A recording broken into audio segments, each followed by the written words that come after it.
on the fight against COVID. We could be seeing a new oral treatment for the disease coming from the pharmaceutical company Merck, which says it has an experimental pill that can significantly reduce the effects of the virus. So for more on this, let's bring in our Dr. David Agus. Dr. Agus, good morning to you. According to Merck, the trial was so successful they had to stop it early to get it out there into the public eye. What more can you tell us about it?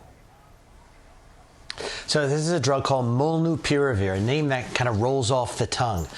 Earlier, it had been tried in hospitalized patients and failed. And now, in people with low to moderate complex COVID-19, so symptomatic, who had a complication or potential for serious complications, they were given twice a day molnupiravir and dramatically, by 50%, reduced hospitalization and death. So an oral pill that works against COVID-19 hospitalization.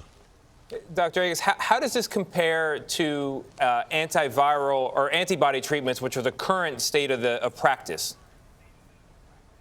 Well, Tony, it is very similar to the results with monoclonal antibodies. The difference here is that it's an oral pill rather than an intravenous or a shot in the arm. So it makes it much easier. You can give a patient with mild symptoms this pill and say, go home, and then they will significantly reduce hospitalization. So this is a big step forward. Certainly, the hope is you can use it even earlier. If you have COVID-19, you give it to your spouse to prevent them from getting sick. That data are not available yet, but this is a big step forward. We hoped it was even more dramatic, but this is pretty good data. Dr. Agus, you said that they could use it earlier, and this is a big step forward, but what does it mean for the fight against COVID right now? So right now, this will be submitted to the FDA, and by the end of the year, will hopefully be available.